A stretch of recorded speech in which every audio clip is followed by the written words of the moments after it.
ഇത് സുരേഷ്. പ്രമേഹം മൂർച്ഛിച്ച് ഒരു കാൽ പാതി മുറിച്ചു. രോഗം പിടിവിടാതെ തുടരുകയാണ്. ഭാര്യ സുമയാകട്ടെ ക്യാൻസർ ബാധിതയും.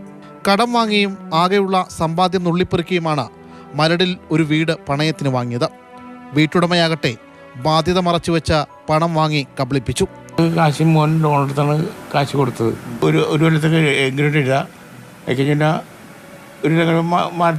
ബാങ്ക് അധികൃതർ പോലീസുമായി ജപ്തിക്കെത്തി. വീട് വിട്ട് ഉടൻ ഇറങ്ങണമെന്നാണ് നിർദ്ദേശം. ബാങ്കുകാർ വന്നിട്ട് പറഞ്ഞ് ഞങ്ങളോട് പറഞ്ഞ് നിങ്ങളെ മാറ്റണം. അപ്പോൾ ഇന്ന് പോലീസുകാരൻ പറഞ്ഞ് നിങ്ങളെ പുറത്താക്കിയിട്ട് സാധനങ്ങൾ വലിച്ചെറിയുന്നു. പുറത്താക്കി. ഇരുവർക്കും മരുന്ന് വാങ്ങാൻ പോലും പണമില്ല. ജീവിതം വഴിമുട്ടിയതോടെ ഇനി എന്ത് എന്ന ചോദ്യമാണ് ബാക്കി. ഒരാഴ്ച ഗുളിക കഴിക്കണമെങ്കിൽ 640 രൂപ ഒരാഴ്ചകൾ. അങ്ങനെ കഴിക്കണമെങ്കിൽ ഇപ്പോൾ ഒരു മാസം കഴിക്കണം. ഇപ്പോൾ ഒരു മാസം കഴിച്ച് പിന്നെ ഇപ്പോൾ കാശില്ലാത്തതുകൊണ്ട് ഡോക്ടർമാർ ഒപ്പിച്ച് തരാനൊക്കെ പറഞ്ഞിട്ടുണ്ട്. വീട് പണയത്തിന് വാങ്ങാൻ ഇടനില നിന്ന രാജപ്പൻ വീട്ടുടമയായ അഷ്കറിനെ കണ്ടെത്താനുള്ള പെടാപ്പാടിലാണ്. ലൊക്കേഷൻ ട്രേസ് ചെയ്തിട്ട് എവിടെ നിന്ന് കണ്ടുപിടിക്കാന്നുള്ളൊരു മാർഗമാണ് ഇപ്പോൾ നമ്മുടെ മനസ്സിൽ വന്നേക്കുന്നത്. ആകെയുള്ള ആശ്രയം ഇനി ഇവർക്ക് നാട്ടുകാർ.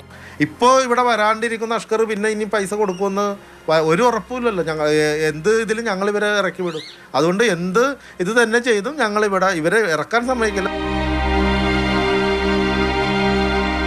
ഒന്നല്ലെങ്കിൽ ഇവർക്ക് ഇവരുടെ പണം കൊടുക്കുക, അല്ലെങ്കിൽ ഇവരെ മറ്റൊരിടത്തേക്ക് മാറ്റാനുള്ള ഇടപെടൽ ഉണ്ടാകുക.